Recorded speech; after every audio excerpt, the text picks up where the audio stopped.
Oke guys, selamat pagi. Ini kita di hari kedua dalam pengolahan lahan persiapan penanaman padi ladang. Nah ini jadi sedia lagi sudah mulai beraksi. Kita sebut saya si Guteng ya teman-teman. Jadi Guteng ini sudah 2 hari belajar bahasa Jonder.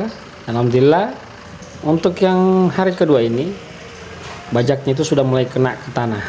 Di hari pertama mungkin bajaknya yang malu kena ke tanah, dan ini alhamdulillah sedikit sudah mulai kena ke tanah, dan itu pencapaian yang luar biasa daripada kita yang hanya melihat dan tidak mau mencoba hal-hal yang baru. Saya sebagai kerabatnya, saya banyak ambil contoh untuk si Guteng ini. Jadi hal-hal yang dilakukan itu tindakan-tindakan yang berani, dan itu menjadi motivasi untuk saya, karena suatu hal yang baru itu bukan untuk kita hindari tetapi untuk dicoba. Contohnya seperti si Guteng ini.